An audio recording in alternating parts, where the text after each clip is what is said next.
Hey, and welcome back to episode 3 of rebuilding the FZ1 here. So we're going to start off reinstalling the coil packs.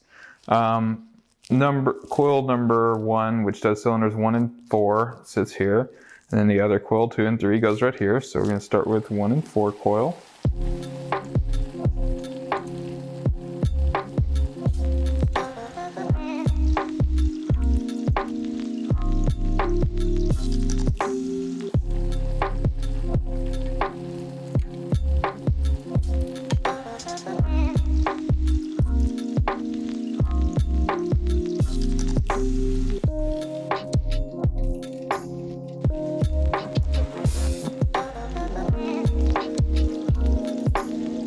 So of course cylinder 1 is the one on that side, so the spark plug lead, the short one on this one, just goes right down there into cylinder 1. And cylinder 4 is going to be the one over here on this side.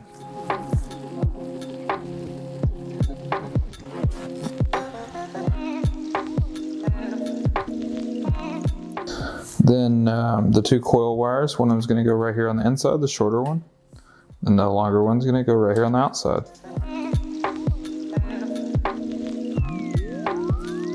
The other coil mounts right here.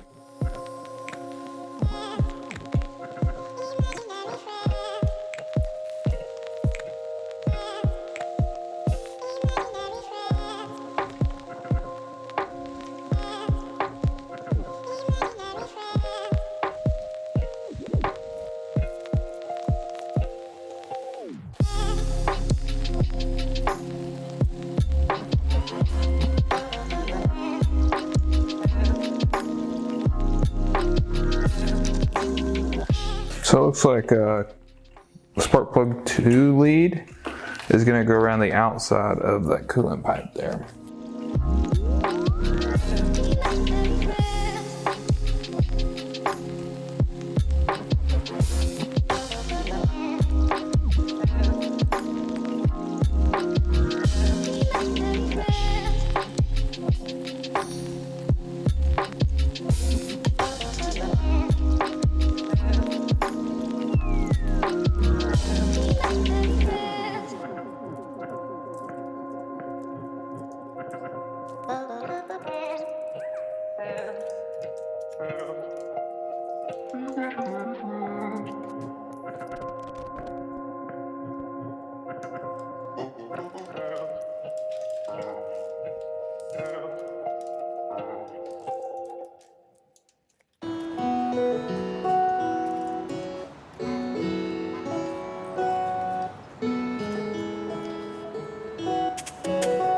And last, we'll have these wires right here. Now the coils are installed. So up next, we're going to put the starter back in. It's really pretty straightforward. It's just simply going to slide right into here. Make sure to put some oil on that O-ring right there. And looks like I got lucky the first time, maybe. There it is.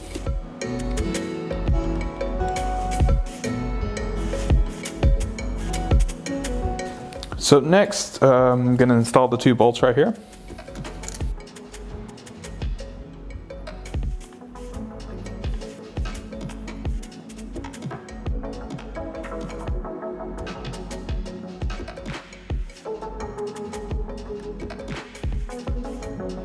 Okay, now that we have the starter in, it's time to go ahead and torque it down. I'm going to torque it down to 10 Newton meters.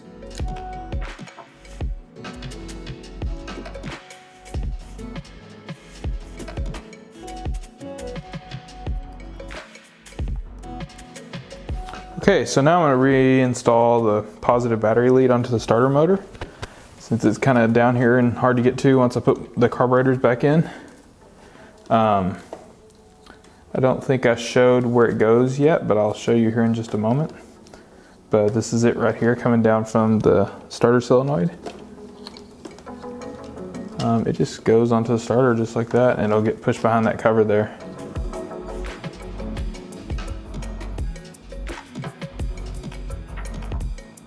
There's no torque spec for this, but it doesn't take a whole lot, and don't strip it off.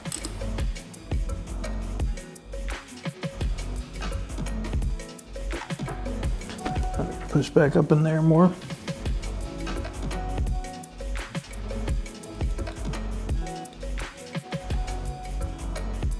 So I'm gonna go ahead and turn it that way a bit more. That's the way that cable wants to go on its own, and likely how it was originally.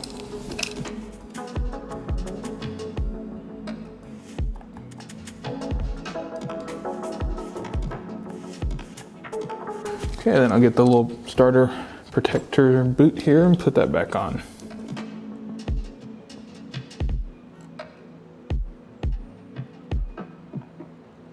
There we go. Okay, so this is that starter relay I just talked about hooking up to the starter. So it just mounts right here next to the battery box on 2 plastic tabs and its little rubber vibration dampening. Then the cable goes down right here and through the side of the frame right here. And then it goes down under the air box to the starter motor right there, where it connects to the top. Okay, so next we're going to start installing the exhaust. The first step of that is going to be installing the rave valve that's going to be right there. You can see these 2 screws right there holding it on. So the hard part about it is it has a long cable that goes down to the bike. Let me see if I can show you that. So you can see the cables coming out of it right down there. These cables come out of the back of the box and they kind of go around under the starter solenoid down. They come down through the frame right there, down next to the swing arm, down to the bottom of the bike. Then they come out right here on the bottom and are going to attach to the exhaust here in a moment. Okay, so now I'm going to go ahead and install the oil filter here. It just threads onto the engine right here. No need to use a tool on it, you just want to get it tight as you possibly can. I'm just installing it now before I put the exhaust on because it can kind of be hard to get to after that. Okay, so first I'm going to reinstall the gaskets. You can see I already got the first one in right here. The way I get these to stay is I give them a little bit of a bend so it's a bit egg-shaped, and then it'll kind of grab the side and you can actually get to stay in there. Otherwise they'll just keep falling out and that'll be very annoying.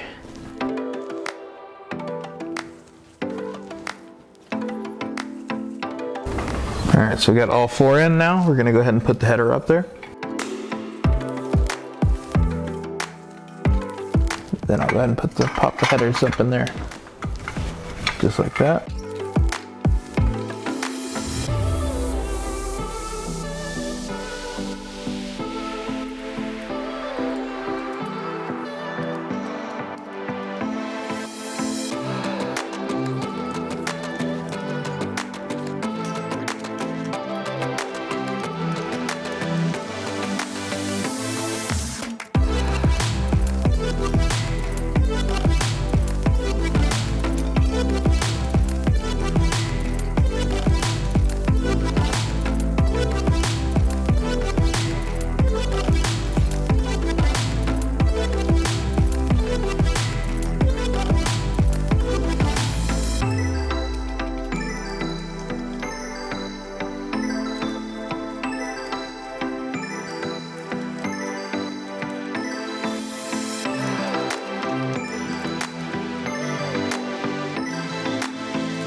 Okay, so now I'm going to just kind of cinch these up a little bit with the wrench.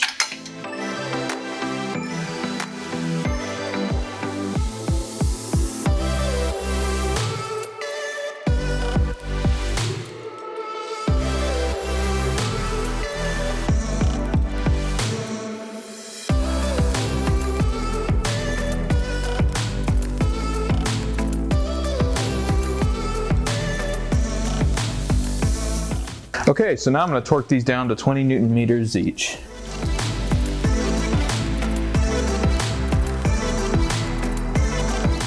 And as I tighten these, I'll go back and forth to each one a couple times to make sure that they're actually down to the torque. Because sometimes on these, when you're pulling down a flange like this, they take a few times.